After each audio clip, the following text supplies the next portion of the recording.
नमस्कार. आम्ही सारे खवेच्या या भागात सर्व रसिकांचं मी अतिशय मनापासून स्वागत करतो. म्हणजे माझं कसं आहे माहिती आहे का, माझं तर वेगळं आहे. वेगळं इन व्हॉट सेन्स की मी सगळ्यांच्या आधी उठतो. हां, सगळ्यांच्या आधी उठतो. म्हणजे कोंबडा आरवायच्या आधी मी उठतो आणि मग उठल्यानंतर नेहमीप्रमाणे माझ्या पोटात कावळे असे ओरडत असतात. मग मी कावळ्यांना म्हणतो, ए कावळ्यानं इथे काय, जा बाहेर जा बावळे. मग कावळे बाहेर जातात आणि मग सूर्याला उठवतात. सूर्य उठतो आणि मग माझा दिवस सुरू होतो. छान आनंदाचा असा सुखाचा दिवस सुरू होतो. मग बर्फाला, उन्हाला, पावसाळ्याला, त्यानंतर कडक उन्हाळ्याला सगळ्याला मी पुरून उरतो. हां, मग चहाचा कप, पोह्याचा कप नाही, पोह्याचा वाडगा, त्यानंतर अशा वेगवेगळ्या गोष्टी मला दिसायला लागतात आणि मी आणि कावळे आम्ही दोघे एकत्र बसून जेवतो. कावळे कावकाव करतात, मी वाव वाव करतो. कशी होती कविता? खूप वाईट होती की नाही? मग चारोळी होती, नाही दुरोळी होती, पण आवडली की नाही? मग जाऊ दे, तुम्हाला ना माझं काही कौतुकच नाही आहे. असू दे, पण मला एक आनंद काय, तुम्हाला इथे ते पदार्थ आम्ही बनवून दाखवतो ना, त्याचं तुम्हाला कौतुक आहे, ह्याच्यात माझा आनंद आहे. बाकी काय ठीक आहे, मला काय कविता मला जमतात, पण तुमचं काय सपोर्ट मिळत नाही ना. सपोर्ट मिळणं अशा कविता ऐकवीन ना तुम्हाला की हां जाऊ दे, कविता सुचली की मी सादर करेन. माझी हौस मी अशी दाबून ठेवत नाही. माझा छंद आहे तो कविता बनवणं आणि खाण्याचा माझा व्यवसायच झाला आहे आता. तर ह्याच व्यवसायात सहभागी होण्यासाठी आज 2 इथे गृहिणी आलेले आहेत. आपण त्यांचं स्वागत करूया. नमस्कार, दोघांचंही खूप मनापासून स्वागत. आपलं नाव? श्रद्धा शेठ. श्रद्धा शेठ. आणि आपलं? दीप्ता शेठ. अरे बहिणी बहिणी? हां, मैत्रिणी. बरं, नाही खरं रिलेशन काय आहे? नाही, मैत्रिणी. मैत्रिणी आहे. हो. बरं, मग हा योगायोग आहे की दोघींचं आडनाव सेम आहे? कुठे राहिला? एकाच कास्ट मधल्या त्यामुळे. अच्छा, बरं बरं बरं, ओके ओके. आणि राहायला कुठे तुम्ही? पुण्यात. पुण्यात? तुम्ही दोघी हो पुण्यात? हो. बरं, घरी कोण कोण असतं? सासू सासरे, 2 मुली आणि मिस्टर. बरं, आणि तुमच्या घरी? 2 मुलगे आहेत मला आणि मिस्टर. काय करतात मुलं? 2 मुलं? मोठा आता इंजिनियर होईल यावर्षी बरं. आणि धाकट्याची 12वीची झाली आता. तो म्हणजे 2 मुलं आहेत ना तुम्हाला? मुली आहेत. दोन्ही मुली हो, हो. आहेत. अरे म्हणजे तुम्ही मोकळ्या होणार आहे. तुम्ही मोकळ्या होणार. एकदा मुलगी सासरी गेली आणि पहिलं तिचं बाळंतपण वगैरे झालं की तुम्ही मोकळे झाले. आणि तुमच्या घरात एक मुलगी येणार आहे आणि एक मुलगी जाणार आहे. नाही, दोन्ही मुलेच आहेत. वा वा वा. पण मला सांगा, तुमच्या मैत्रिणीला किती वर्ष झाली हो? लग्न झाले साधारण बरोबरच झाली दोघींची लग्न. माझं एकाच 19ला आणि तिचं 31ला. मग त्याच्यानंतर असं आमचं एक मंदिर आहे समाजाचं, त्यात सारखे प्रोग्राम असतात. मग एकत्र येऊन नवीन असल्यामुळे तेव्हापासून ओळख झाली आणि मग मुलाही बरोबरीची आहेत. एका विषयत असल्यामुळे तुम्ही दर रविवारी वगैरे? मुलंही एका शाळेतच होती. दोघींची तिचा मोठा मुलगा, माझी मोठी मुलगी, नंतर तिचा 2 नंबर आणि नंतर माझे 2 नंबरचे मुलगी. एका आता तिथे काही लग्न होणार नाहीये ना? नाही. मोठा मुलगा, मोठी मुलगी वगैरे ते सांगा. मला असं उगाच वाटलं की असं होऊ शकतं का? नाही ना. होतच वाटलं मला. झालं तरी आनंद आहे, नाही झालं तरी दुःख नाही, आहे की नाही?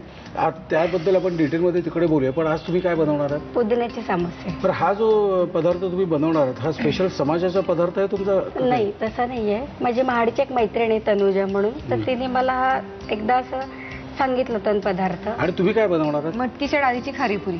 मटकीच्या डाळीची खारीपुरी आणि काजूकंद. काजूकंद. ओके. दोघींपैकी पहिलं कोण जाणार? कारण दोघी घनिष्ठ आणि फारसं वयात फरक नाही. म्हणजे ज्येष्ठ कोण? ही ज्येष्ठ आहे का? बरं, आपण जाऊया किचनकडे. या, दीप्ती बहिणी आपल्या आता किचनमध्ये आलेल्या आहेत. आपली पहिली रेसिपी काय आहे आज? पुदिन्याचे समोसे. चला मला साहित्य सांगता?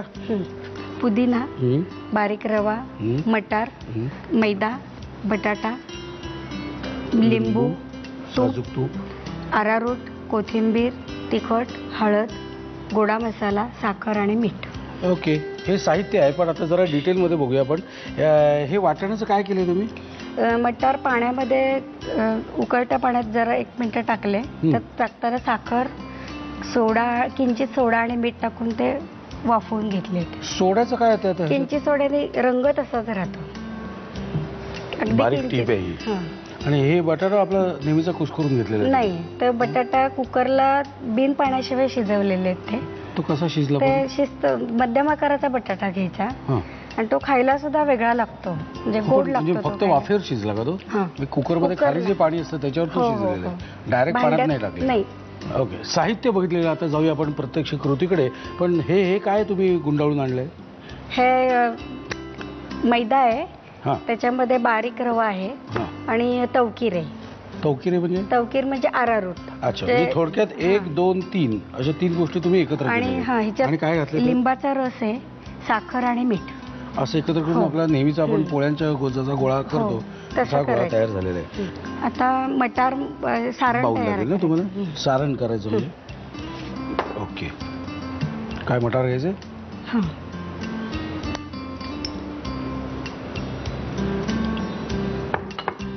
आणि बटाटा.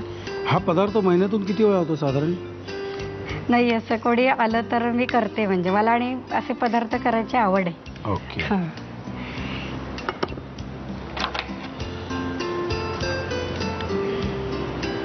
कोथिंबीर घ्यायची. यजमानांचा बिझनेस आहे का काही? हो, आमच्या गावाकडे मला जातो कांदा बटाटा लसूणचा बिझनेस आहे.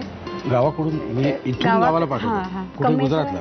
नाही, महाड, बिरवाडी, बरं. नंतर रत्नागिरी. तुम्ही इथून पाठवता? हां, पुण्यातून पाठवता? कोकणात जातो म्हणजे सगळं. बरं बरं बरं. म्हणजे ही पुदिन्याची असल्यामुळे पुदी जरा जास्त. हां, पुदिना जास्त घ्यायचा. ओके. म्हणजे हा होलसेलचा बिझनेस आहे? हो, कमिशन एजंट. बरं. मग रिटेलमध्ये काही मिळतं की नाही दुकानात? ठेवू काय? रिटेलमध्ये असं कोणी ओळखीचं असेल तर ते जातात तसं. अच्छा. घेऊ का तो? हो.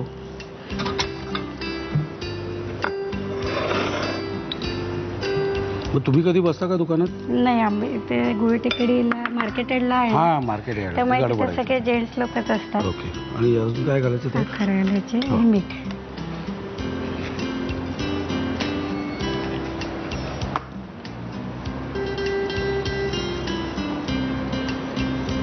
ते आता बघूया. आता काय करायचं मला सांगा. आता गुळाचा गोळा करायचा. ओके.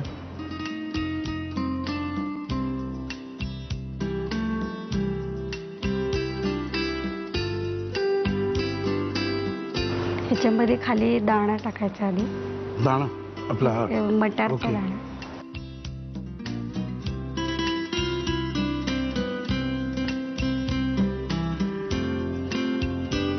आणि हे कशाबरोबर खायचं साधारण? सॉस किंवा मग कशा वेगळ्या कुठल्याही काही- चटण्या आपल्या आवडीची. खा. मुद्दा लक्षात घ्या, कशाबरोबर खायचा हा अतिशय गौण मुद्दा आहे. हे बनवलेले पदार्थ खा. लिहून घ्या. अर्धवट मी काहीच करत नाही गोष्टी. तुम्ही लिहून घ्या, मी तुम्हाला संपूर्ण रेसिपी लिहिता येईल. साहित्य आणि कृती. पुदिन्याचा समोसा बनवण्यासाठी लागणारं साहित्य: पुदिना, रवा, साखर, खायचा सोडा, मीठ, वाफवलेले मटार, मैदा, उकडून कुस्करलेला बटाटा, लिंबाचा रस, वनस्पती तूप, आरारूट, कोथिंबीर, गोडा मसाला, तिखट, हळद, साखर आणि मीठ. कृती: रवा आणि मैद्यामध्ये आरारूट, साखर, मीठ, लिंबाचा रस आणि वनस्पती तूप घालून पारीसाठीचं पीठ भिजवून घ्यावं. एका बाउलमध्ये वाफवलेले मटार, उकडून कुस्करलेला बटाटा, कोथिंबीर, पुदिना, तिखट, हळद, गोडा मसाला, साखर आणि मीठ घालून सारण एकजीव करून घ्यावं. मैद्याच्या पारीमध्ये सारण भरून सामोसे तयार करावेत आणि खुसखुशीत तळून घ्यावेत.